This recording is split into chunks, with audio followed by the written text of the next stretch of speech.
Welcome back to another thrilling episode on our channel Mid-9M. Tonight, we present a bone-chilling tale that will surely keep your hearts pounding and your palms sweating. In the dead of the night, an unexpected series of events befell a small, quiet town when a mysterious gypsy circus emerged out of nowhere. Our young protagonist, a timid adolescent, finds himself caught in a world of vibrant colors and dark secrets. For his first encounter with the circus, he experiences an encounter unimaginably horrific. It's a haunting tale of bullying, bravery, supernatural consequences, and redemption. Tonight, his story unfolds. Buckle up as we take you on a spine-tingling journey into the unknown. Prepare to be captivated, and might I warn you, prepare to be terrified. Stay tuned. The tents appeared in the middle of the night, without preamble. There was some heated discussion at City Hall, because not even the mayor knew they were coming.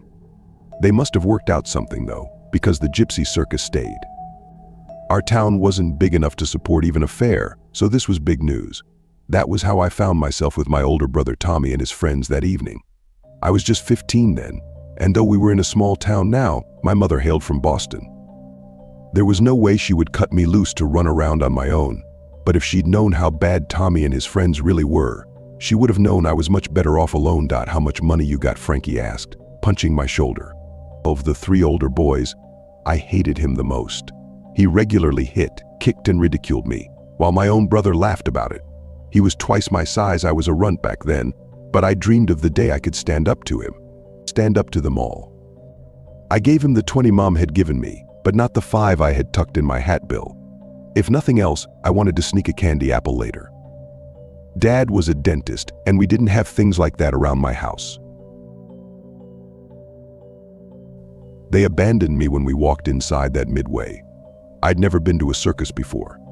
There weren't many rides, but huge tents loomed everywhere.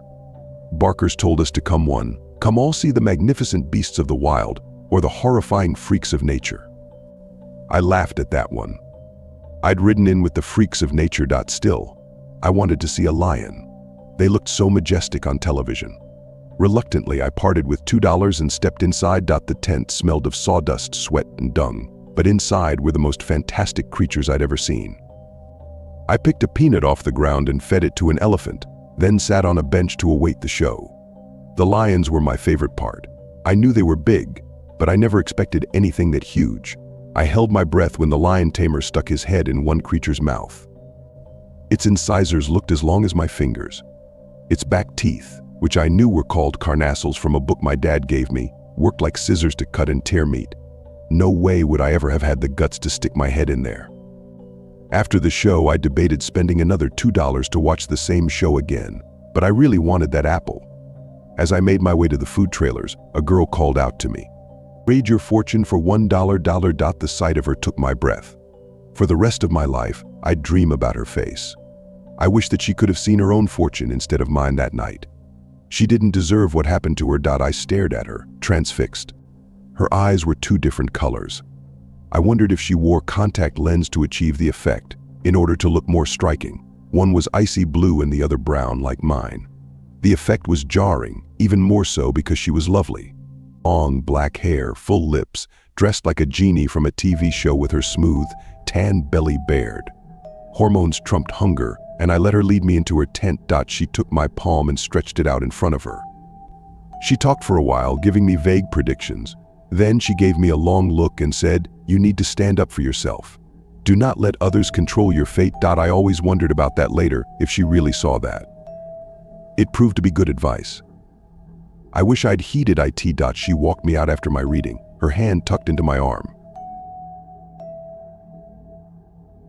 "Well, what do we have here?" Frankie boomed. "The little monkey has a girlfriend." Her hand tightened on my arm and then she smiled. "I'm taking a break." Frankie caught her arm as she tried to walk by, and Tommy and his friend James blocked her. I wanted to tell them to leave her alone, but my voice was a frog hung in my throat. "Hang on," Frankie said. "I got $1. I want my fortune told." Matter of fact, he leered at her. "What will a 10 get me?" To my horror, he grabbed her waist and pulled her against him. She struggled free and snarled something in a foreign language. Then she spat on his shoe. Frankie backhanded her, then dragged her into the tent. I turned to run and James tripped me. I went sprawling into the dust and my mouth filled with blood. James hauled me up and I heard a click as he opened the switchblade he always carried. He pressed it against my back. "One move, and I'll slice your spinal cord," he said. "Snitches end up in ditches." It only lasted a few minutes, but it seemed like an eternity. They brutalized that girl. I heard her struggle at first, then nothing. That nothing terrified me. I was crying, blood and snot choking me. People walked right on by, and nobody seemed to notice something was wrong. Something was horrible. The newspaper said her father found her, naked and beaten in that tent. It was 2 days before she could give the police a description. I was relieved when the police pulled up in front of our house. "Don't you say a word," Tommy hissed. "Or I swear on my life, I'll end you." I wish I could say that I spoke up, told the police everything, but I didn't. I thought her description would be enough, and the DNA, but I misjudged small-town politics. Frankie, Tommy, and James spun some story about the girl being a prostitute and soliciting them for money. They said she grew angry when they didn't have enough and threatened to cry rape if they didn't bring her money. They said another gypsy had beat her to make the story look real. The judge closed his briefcase and let them walked outside together. I have never felt so sick, ashamed. Tommy and his friends stood beside me in their fresh suits and ties, looking like altar boys. The old gypsy woman approached. She muttered something, then made a sign in the air with her gnarled finger. Frankie stepped toward her and James caught his arm. The girl sobbed against her father, her beautiful face still swollen and discolored. She whispered something to the old woman and pointed at me. The old woman's eyes narrowed and she made another sign. "That's enough," my father said, and led us away. The circus disappeared, and within a week, my brother and his friends were dead. Tommy got his hand caught in the garbage disposal at the restaurant he worked after school. As it chewed his arm, they thought the pain was making him delusional because he was screaming about the lion's teeth. He bled out before the ambulance got there. James fell off a ladder while he was helping his father patch their roof. The fall severed his spinal cord. Frankie died the most horribly of all. He wrecked around Johnson's Bend one night and his car caught on fire. Rescuers said they'd never forget his screams. I figured he's still screaming and burning in the place he went. I dreamed about the old woman every night. She said, "Your crime is silence. You stood quietly and let evil reign. Thus, sealed your fate." One morning, my tongue felt funny. When I peered in the mirror, it looked like a piece of bark was attached to it. It felt like bark, too. Mom was still in her room, so I didn't bother her. I somehow knew it was my time. I went to the woods behind our house. My steps grew heavier as I walked, and I could barely drag my feet through the leaves.